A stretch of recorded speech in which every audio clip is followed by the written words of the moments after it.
Good day, time travelers and shapeshifters, if that's where you're at in your journey. I wanted to talk about elimination diets today. I'm not looking fancy. I'm not feeling fancy. So this will be a short and sweet. I just want to make sure that I get some information out there because I think it's really important to share. And I did have a comment yesterday about, or I had a question. Somebody had asked me about swelling. And that is where our topic comes in today, which is elimination diets.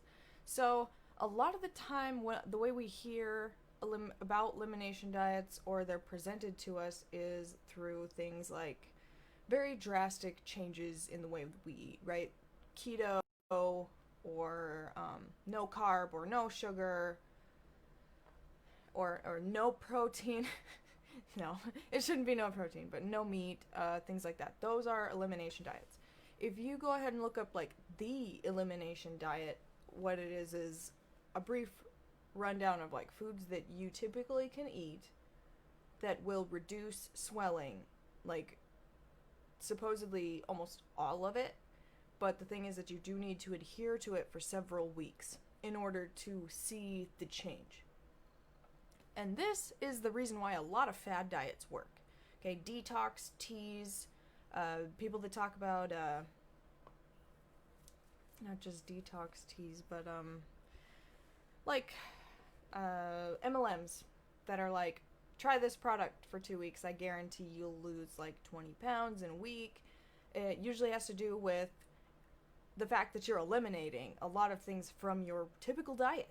And that's just not really good in the end because it's really difficult to adhere to.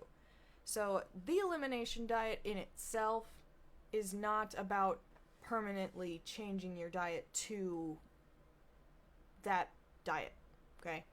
It's typically just a way to help you it's taking out certain things from your diet for a specific period of time, tracking the changes that occurred when you started it to this specific time. You need to be quite strict in order to make sure you don't skew your results, and then slowly reintroduce one thing into your diet at a time.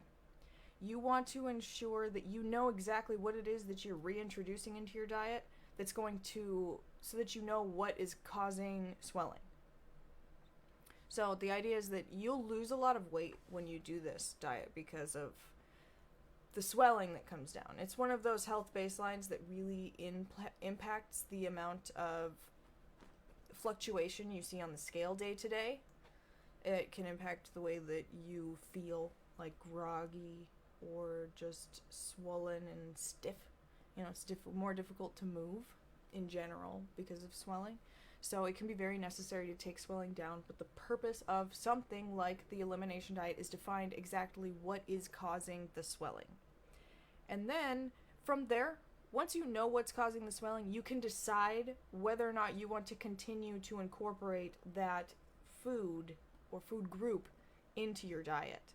So the difficult part with this is adherence, obviously. I don't know if you can hear this cat purring away over here. Because my view on diets in general is that your diet is what you eat. It's not a change to what you eat. It should be the way that you eat every day, constantly, all the time, something that you can easily do every day.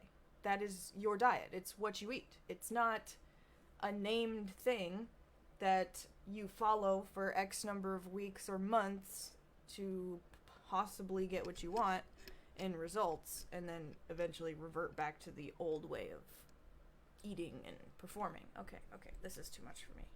Okay, come on. Move along. Hop down. There you go. Okay. Okay, sorry about that. She just kind of gets a little too much for me sometimes. But swelling very much has to do with, it's all water retention in your body. And so you have to figure out exactly what it is that does it, and then what lengths you're willing to go to in order to avoid that swelling. So I've been encouraged to do like gluten-free and dairy-free because both of those cause swelling in me. I have learned from like cutting them out for weeks at a time that they just naturally decrease the amount of swelling that I have in my body. And it's nice. It looks nice. It looks nice on the scale. But personally, do I like eating that way? No. No, not really. So I got used to keeping those things in my diet, knowing full well that they're going to cause a certain amount of inflammation and swelling, a little bit of grogginess. And if it starts to get out of control, I can cut back on those things. That's a decision that I can make. That's something that I can do full well. And then someday if I decide to, I don't know, if I a big day where that I want that to come down, I just cut those things out for a couple weeks to see the difference.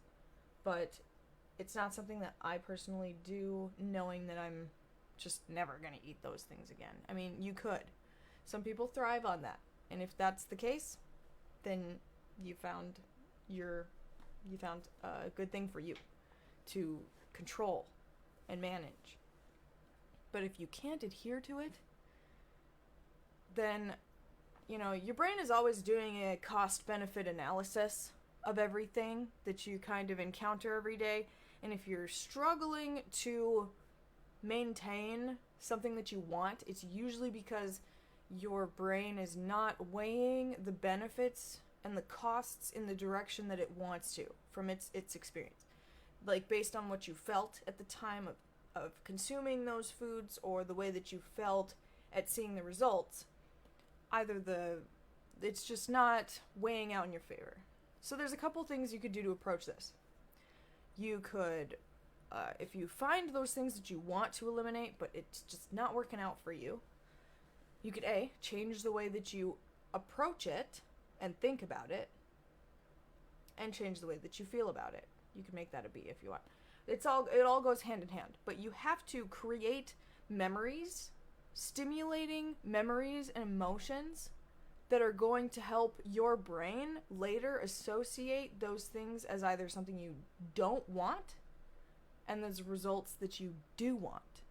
So you want to burn that candle on both ends, right? You want to associate really good feelings and memories to the results that you have, and associate bad thoughts and bad feelings to those foods that you don't want to be eating every day. Because a lot of us struggle with this concept of, oh no, I can't eat donuts anymore, but I love them so much. So what does your brain do? Well, it associates all those pleasant memories that you had of it, and now every time you see it, your brain goes, hey, that thing makes you happy. I need that because I like to be happy. And so you have to stop, you have to allow yourself to think and feel negative thoughts toward that thing that you want. Like donuts in particular, for me, I decided to start thinking of them as too greasy, too sugary, what it's going to make me feel like the next day, or allow myself to have half.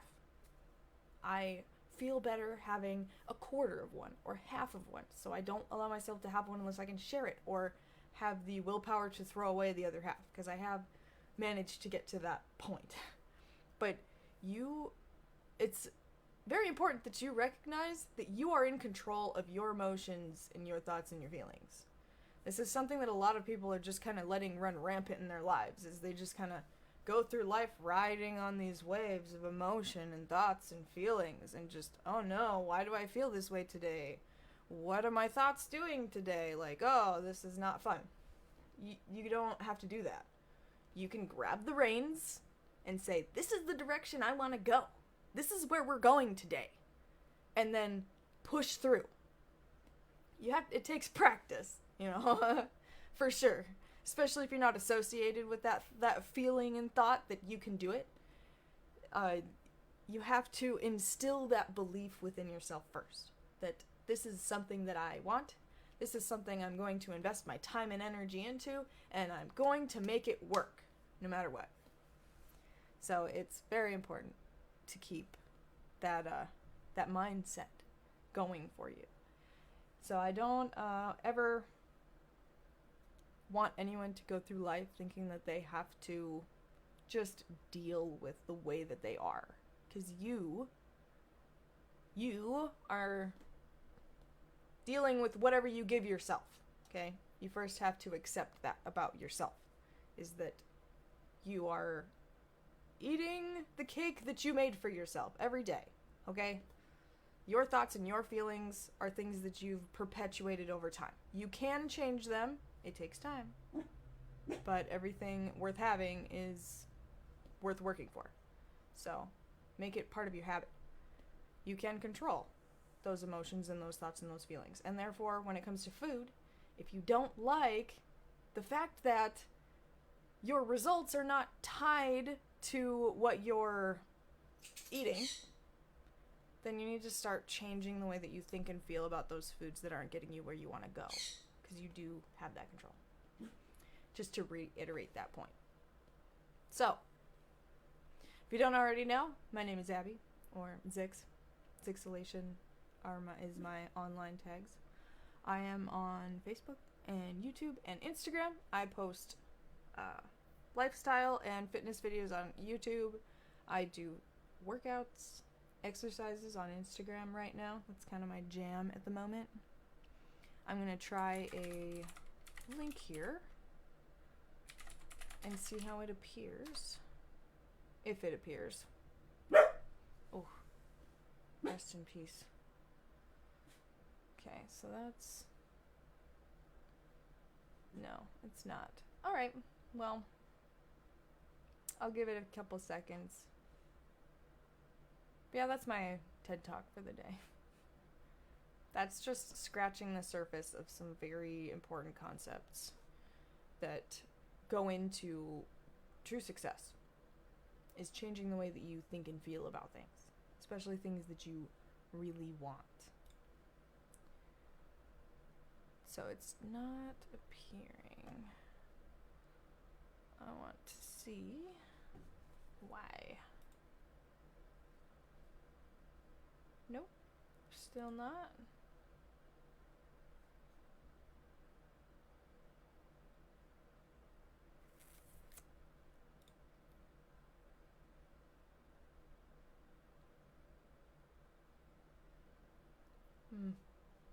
No, I won't sit on here for too long and wait, trying to figure it out, but yeah, if you took the time to listen and you're interested in more, feel free to leave some comments or stop by. Leave a like if you found value in this talk, if it helped you maybe perceive your journey a little differently, because that's what I'm all about, changing perceptions. But yeah, this was day 5. Quite excited that I'm sticking to it. So, I hope you'll join me on my journey. Travel through time. So, thank you. Have a great day. I know you can do it.